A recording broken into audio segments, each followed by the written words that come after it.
दीपू, दादाची तब्येत जरा जास्तच बिघडली आहे. तुझ्या नावाचा जप धरलाय ग दादाने. जमल्यास तू लवकरात लवकर इथे ये.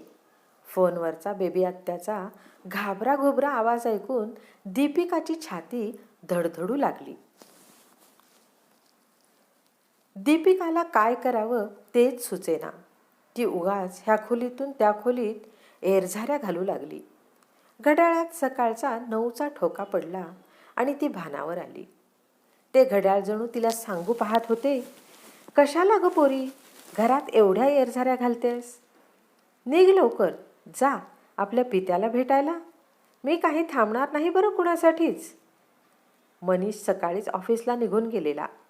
तिने त्याला फोन करून बाबांच्या तब्येतीविषयी कळवलं आणि लहानग्या पार्थला आपल्यासोबत घेऊन तिने मिळेल ती गाडी पकडून माहेरी जायला स्टेशनची वाट धरली. जीवघेण्या गर्दीत तिला गाडीत कशीबशी बसायला जागा मिळाली. गाडीने विरार स्टेशन सोडलं आणि गर्दीचा पूर ओसरला. तिला मोकळेपणाने गाडीत बसायला मिळालं. गाडीने वेग घेतला आणि गाडीच्या वेगासोबत तिचं मन भूतकाळात जाऊ लागलं. 2 वर्षांपूर्वी आईला देवाघरचे बोलावणे आले आणि बाबा एकटे पडले. वर्षभरापूर्वी अंगणात पाय घसरून पडायचं निमित्त झालं आणि बाबांनी खाट धरली. किती दवाखाने झाले, पण त्यांच्या तब्येतीत फरक मात्र शून्य. दीपिकाचे डोळे ओलावले. अंगणाचे फाटक उघडून ती आत आली. घराच्या ओट्यावर बेबी आत्या तिची वाटच पाहत होती. दीपिकाला पाहून तिच्या चिंतेने काळवंडलेल्या चेहऱ्यावर हास्य फुलले. आत्या, कसे आहेत बाबा? टेबलवर आपली बॅग ठेवत कातर स्वरात दीपिकाने बेबी आत्याला विचारलं. आपल्या लेकीच्या येण्याची चाहूल आतल्या खोलीत खाटेवर असलेल्या अरुणरावांना लागली. दीपू, आलीस तू? ये बाळ. बाबांचा क्षीण आवाज तिच्या कानावर पडला. ती तशीच धावत आतल्या खोलीत गेली. अरुणराव खाटेवर पडले होते. त्यांची चर्या कोमेजलेली होती. हातापायावरची कृश सुरकुतलेली कातडी खाली लोंबकळत होती. त्यांचे डोळे खोल गेलेले, पण दीपूला पाहताच ते निस्तेज डोळे विलक्षण तेजाने लुकलुकू लागले. आपल्या लाडक्या लेकीला पाहून त्यांच्या रया गेलेल्या चेहऱ्यावर हर्षलहरी उमटल्या. त्यांचा चेहरा टवटवीत दिसू लागला. दीपिका आपल्या वडिलांच्या शेजारी खाटेवर बसली. तिने त्यांच्या अंगावरचे अंथरूण नीटनेटके केले. आपल्या वडिलांची ही अवस्था पाहून तिच्या घशात हुंदका दाटून आला. बाबा, कसे आहात? अरुणरावांचा जीव लेकीच्या प्रश्नाने कळवळला. त्यांच्या मनात अनेक भावतरंग उमटले. त्यांचे ओठ थरथरले. त्यांनी आपल्या कृश हाताने आपल्या लेकीचा हात धरण्याचा दुबळा प्रयत्न केला. त्यांच्या डोळ्यातून एक अश्रू गालावर पाण्याची रेषा उमटवत खाली घसरला. तो अश्रू घरंगळत जात कानापाठी पांढऱ्या झालेल्या त्यांच्या शुष्क केसात अडकला. दीपिका क्षणभर त्या अश्रूच्या थेंबाकडे एकटक पाहत राहिली. त्या थेंबामध्ये तिला इंद्रधनुष्याचे सप्तरंग दिसू लागले आणि मग तिच्या बालपणीच्या कडोगोड आठवणी त्या अश्रूमधले सप्तरंग उधळत तिच्या डोळ्यासमोर फेर धरून नाचू लागल्या. धावा कुणीतरी, माझी पोर पाण्यात बुडते हो, वाचवा कुणीतरी. जीवाच्या आकांताने तिच्या आईने मारलेल्या आरोळ्या तिच्या कानात घुमू लागल्या. 10 वर्षाची दीपिका तळ्याच्या काठावर कपडे धुणाऱ्या आपल्या आईचा डोळा चुकून पाण्यात उतरली. खोल पाण्यात जाऊ लागली. पाण्याच्या खोलीचा अंदाज नसलेली दीपिका गळ्यापर्यंत पाण्यात गेली आणि अचानक पाण्यात गटांगळ्या खाऊ लागली. तेवढ्यात तिच्या आईचं तिच्याकडे लक्ष गेलं आणि मग तिची आई वेड्यासारखी पाण्यात धावत जात मदतीसाठी याचना करू लागली. तळ्याच्या काठावर बैलांना पाणी पाजणाऱ्या रवी काकाने वंदनाताईंचा आरडाओरडा ऐकून पाण्यात सूर मारत गटांगळ्या खाणाऱ्या दीपिकाच्या केसांना धरत तिला पाण्याबाहेर काढले. पोटात पाणी गेल्याने लहानग्या दीपूची शुद्ध हरपू पाहत होती. रवी काकाने काठावर आणून तिला उताणी करून तिच्या पोटात गेलेलं पाणी बाहेर काढलं. घडल्या प्रसंगाने लहानगी दीपिका प्रचंड भेदरून गेली. साक्षात मृत्यूची आणि तिची आज गाठ पडता पडता राहिलेली. काळ आला होता पण वेळ आली नव्हती. ही म्हण दीपिकाच्या बाबतीत अक्षरशः खरी ठरली. जीवघेण्या संकटातून वाचल्यानंतर त्या संध्याकाळी दीपिकाच्या घरी शेजारी पाजारी नातेवाईक यांची जणू गोलमेज परिषद भरली होती. सगळेजण आपापली मते हिरिरीने मांडत होते. दीपूची आई किती वेंधळी आहे आणि आज तिचा बेजबाबदारपणा दीपूला किती महाग पडणार होता यावर सगळ्या महिला सदस्यांचे एकमत झाले होते. आता अरुणराव वंदनाताईंची कशी चांगलीच खरडपट्टी काढतील म्हणून तोंडाला पदर लावून सगळं महिला मंडळ खुसूखुसू हसण्यासाठी सावधान झालेलं. दीपूची आई बिचारी इवलसं तोंड करून बसली होती. दीपूला वाटत होतं की सगळ्यांना ओरडून सांगावं, पुरे झालं आता, माझ्या आईला काही बोल लावू नका. चूक तिची नाहीच मुळी, खरं तर चूक माझीच आहे. पण तिच्या तोंडून शब्द काही फुटत नव्हते. वंदनाताई नजर चोरून अरुणरावांकडे पाहत होत्या. दीपिकाच्या केसात मायेने हात फिरवत अरुणराव शांत बसले होते. गणरायाची कृपा झाली आणि माझ्या पोरीच्या माथ्यावरचे संकट टळले. देवाला हात जोडत अरुणराव उठले.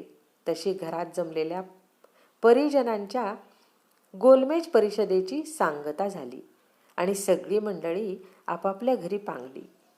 दुसऱ्या दिवशी अरुणराव दीपूला घेऊन तळ्याच्या दिशेने निघाले. तळ्याच्या काठाजवळून जाताना दीपूच्या चेहऱ्यावर भीतीच्या लहरी उमटू लागल्या.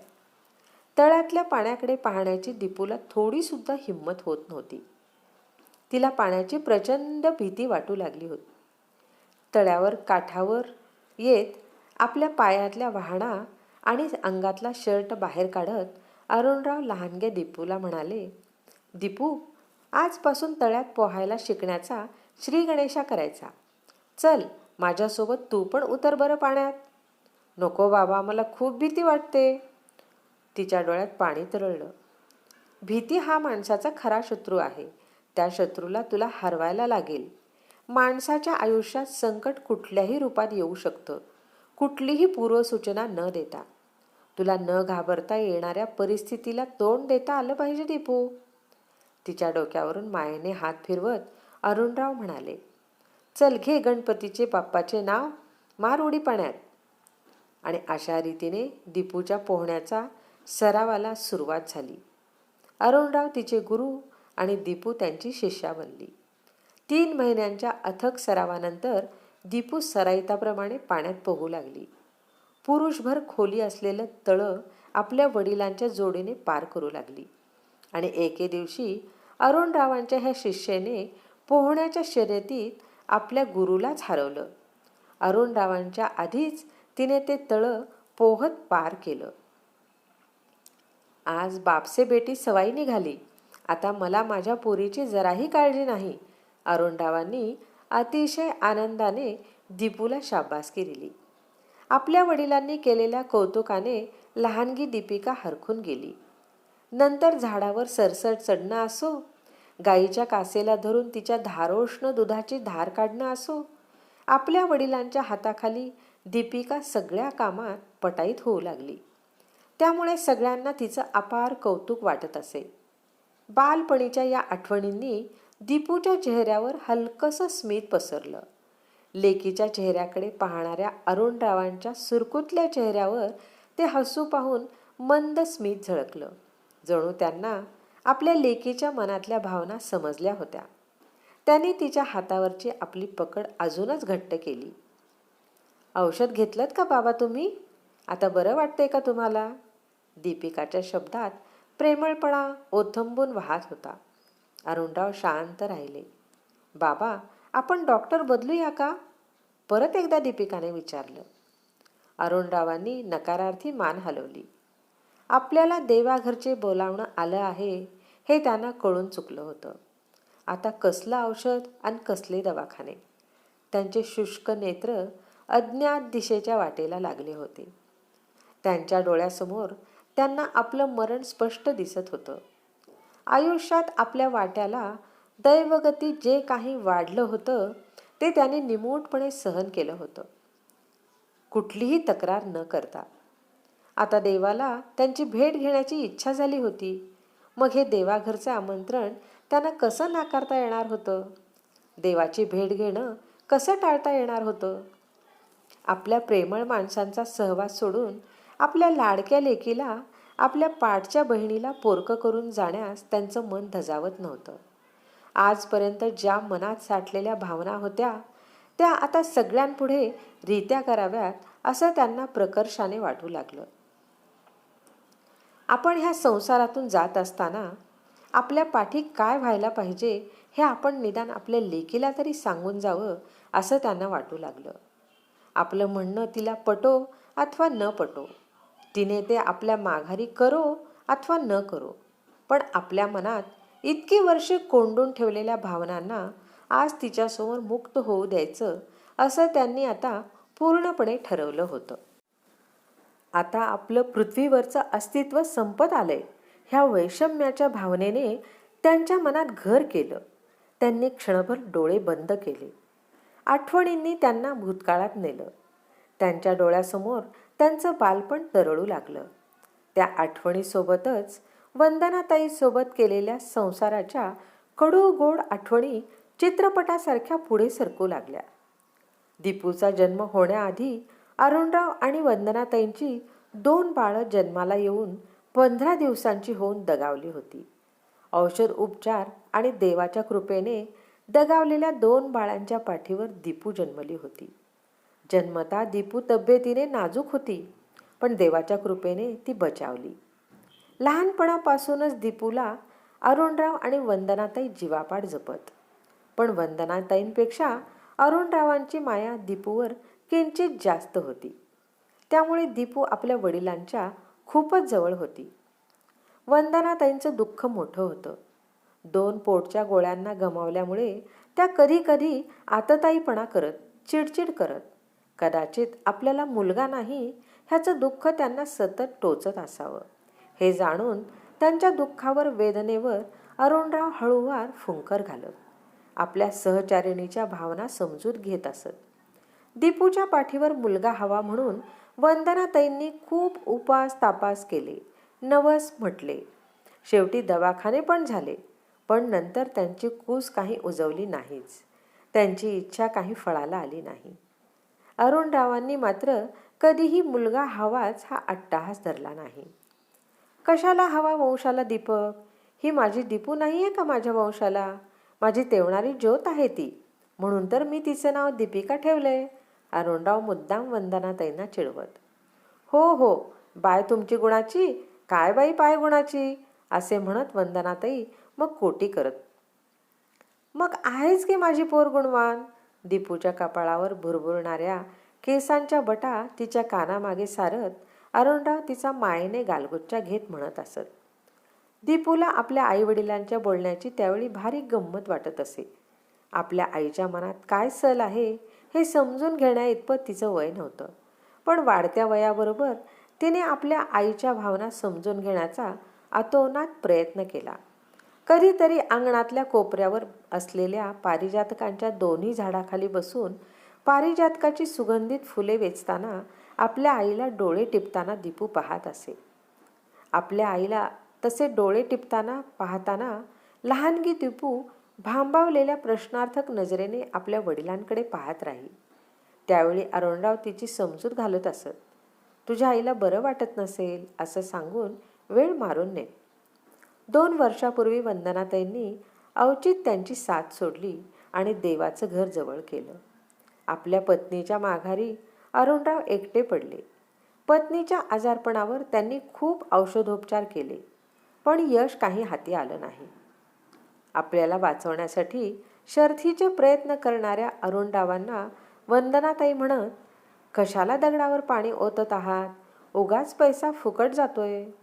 पण अरुणरावांनी प्रयत्न सोडले नाहीत. शेवटी वंदनाताईंनी त्यांची साथ सोडली ती सोडलीच. दैवगती पुढे कुणाचे काय बरं चालणार.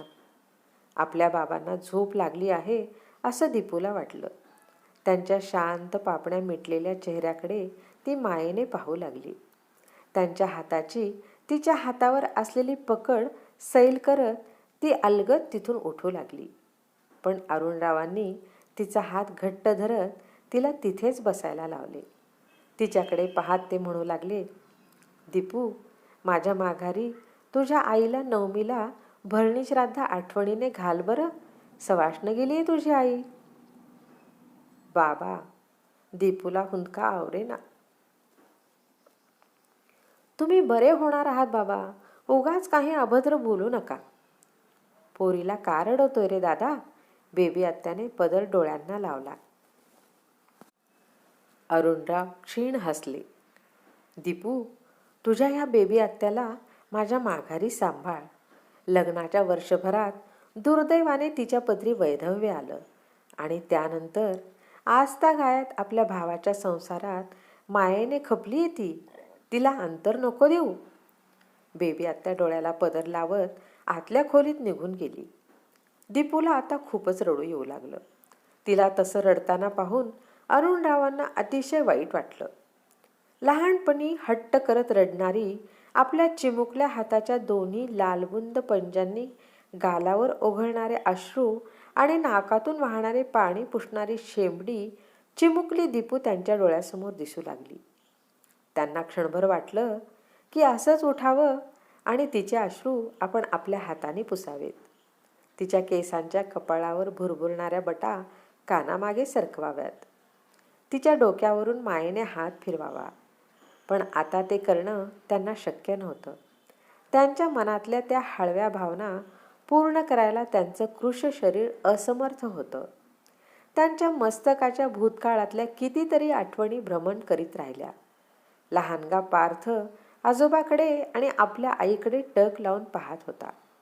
त्यांचं बोलणं कान देऊन ऐकत होता. अरुणरावांनी त्याला खुणेनेच आपल्या जवळ बोलावलं. त्याच्या तोंडावरून आपला थरथरता हात मायेने फिरवला.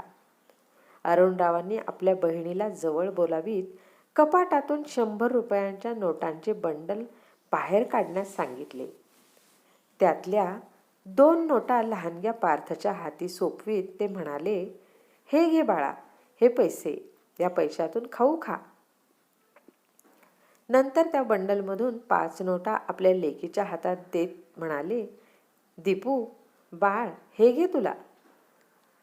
आजोबा, माझी आई काय लहान बाळ आहे का? तिला कशाला देता तुम्ही पैसे? तोंडावर हात ठेवत खुदूखुदू हसत बोबड्या स्वरात पार्थ म्हणाला. त्याला आपल्या आजोबांच्या बोलण्याची भारी गंमत वाटली. तुझी आई जरी असली ना, तरी माझ्यासाठी माझं लहान बाळच आहे ती अजून. खोल गेलेल्या आवाजात म्हणत अरुणराव कौतुक मिश्रित नजरेने आपल्या नातवाकडे पाहू लागले. अचानक अरुणराव धपापत्या उराने हसू लागले. हसता हसता त्यांना जोरात ठसका लागला. त्यांना तसं हसताना पाहून दीपू घाबरली. बाबा, काय झालं? पाणी प्या. तिने पाण्याचा प्याला त्यांच्या तोंडाजवळ नेला. त्याने हाताने तो दूर सारला. आपलं हसू आणि लागलेला ठसका आवरत घेत ते कापऱ्या आवाजात म्हणू लागले, ह्या बेबीला वाटतं की मला भ्रम होत आहेत. मी असा एकटाच हसत असतो म्हणून. पण माझं डोकं ठिकाणावर आहे बरं. मला काही वेड लागलेलं नाही. तुला सांगतो दीपू, तुझ्या आईचं आणि माझं नवीनच लग्न झालं होतं. लग्नानंतरचा पहिला सण म्हणून घरी गणपती गौरीची जोरदार तयारी सुरू होती. सामान घेण्यासाठी म्हणून तालुक्याच्या गावी मी काकांसोबत गेलो होतो. दुसऱ्या दिवशी घरातल्या सगळ्या महिला वर्गाचा हरतालिकेचा उपवास होता. पिशवीभर केळी आणि सामान घेऊन स्टेशनवरून टांगा घेतला. पण हाय रे कर्मा, अर्ध्या रस्त्यात आलो आणि अचानक घोडे बिथरले आणि टांगा पलटी मारून फरार झाले. टांगेवाल्यासोबतच मी आणि काका, आम्ही तिघांनी जमिनीवर अक्षरशः लोळण घेतली. आम्हाला मार वगैरे लागला नाही, परंतु सगळी केळी इथे तिथे विस्कटून रस्त्यावर पडली. त्या अवघड परिस्थितीतही आम्हाला आमचं हसू आवरत नव्हतं. घरी आल्यावर आमचा अवतार पाहून आणि घडलेला प्रसंग ऐकून समस्त महिला वर्गाने पदरात तोंड लपवून आमच्यावर खुसूखुसू हसून घेतलं. तुझ्या आईने तर खूप दिवस चिडवलं मला, सगळ्यांना चांगलाच उपवास घडला म्हणून. आणि मग अरुणराव वेड्यासारखे हसत सुटले, अगदी आपल्या खोल गेलेल्या डोळ्यात पाणी येईपर्यंत. दीपू कावऱ्या बावऱ्या नजरेने आपल्या वडिलांकडे पाहत राहिली. बाबा, आता शांत झोपा पाहू तुम्ही, बोलून त्रास होईल तुम्हाला. अरुणरावांचा खाटेवरून लोंबकळणारा हात वर उचलून घेत दीपू म्हणाली. पण अरुणरावांना मनात कोंडून ठेवलेल्या भावनांना आज मुक्त करायचं होतं. ते आज बोलायचे थांबणार नव्हते. बेबी, ह्यातले 4,000 रुपये चिंटूला दे बरं. तुला चिंटू काका आठवतो का ग दीपू? हो बाबा, मी कसं विसरेन चिंटू काकाला. त्याच्या नशिबी देवाने वनवास लिहिलाय. बायकोने अर्ध्यावर साथ सोडली आणि आता मुलगा दारूपायी वाया गेलाय. हाल आहेत त्याचे. म्हणायला आपल्या शेतात राबणारा गडी माणूस तो, पण गडी माणूस नाही तर पाठच्या भावासारखा सुखदुःखात माझ्या पाठी उभा राहिलाय चिंटू. माझ्यावर खूप उपकार आहेत त्याचे. त्याला कधी मदत लागली तर करत जा. दीपूच्या डोळ्यांसमोर चिंटू काका उभा राहिला. तिच्या घरी शेतात काम करणार एक गडी माणूस. शेतात राबणारा मजूर जरी असला तरी अरुणराव आणि वंदनाताईंनी त्याला कधी गडी माणूस म्हणून वागणूक दिली नाही. आपल्या घरातलीच एक व्यक्ती म्हणून त्याला आपल्या कुटुंबात सामावून घेतलं. सकाळच्या वेळी न्याहारी आणि चहा घेताना नक्षीदार चिनी मातीच्या कपाकडे विलक्षण कौतुकाने पाहत त्या कपातून फुरक्या मारत चहा पिणारा चिंटू काका तिला आठवला. गावात इतर ठिकाणी काही लोक गडी माणसाला कानतुटक्या कपातून बिनदुधाचा चहा देत असत, हे तिला माहीत होतं. शेतात राबणाऱ्या मजुराला तुच्छतेची वागणूक देत हे ती जाणून होती. पण अरुणरावांचं वागणं इतरांपेक्षा वेगळं होतं आणि लहानग्या दीपूला तो फरक अजाणत्या वयात समजला होता. बालपणीच्या त्या आठवणींनी दीपू कौतुक मिश्रित नजरेने आपल्या वडिलांकडे पाहू लागली. दीपू, तुला अजून एक काम सांगणार आहे मी. सांगा ना बाबा. बलिप्रतिपदेला आपल्या गोठ्यातल्या जनावरांची, शेतातल्या अवजारांची पूजा करत जा. वाकड्या बांधावरच्या ताडाच्या झाडाखालच्या पराड देवाला पावसाळ्याआधी एकदा नारळ फोड. आपल्या शेताचा, त्या जमिनीचा रक्षक आहे तो. आपल्या लाली गाईला गोड जेवणाचा नैवेद्य खाऊ घाल. तिला मनोभावे आरती करत जा. लाली म्हणजे तुझी थोरली बहीणच आहे बरं दीपू. बाबा, डोळ्यातले पाणी पुसत दीपू हसू लागली. दीपूच्या बालपणी अरुणरावांनी तिच्या दुधाची सोय व्हावी म्हणून काबऱ्या रंगाची एक कालवड आणली होती. तिचे वासरू म्हणजेच लाली. अरुणरावांनी त्या वासराचं प्रेमाने लाली हे नामकरण केलं होतं. बाबा, माझ्यापेक्षा जास्त लालीचे लाड करता तुम्ही. मी नाही तुमच्याशी बोलणार. लहानगी दीपू फुरंगटून बसत असे. किती त्या आठवणी, गोड अन कडू, पुसट होऊ पाहणारी भूतकालीन स्मृतिचित्रे जणू ती. आज अरुणराव आणि दीपिकाच्या उरात भूतकाळातल्या आठवणींचा नुसता कड फुटला होता.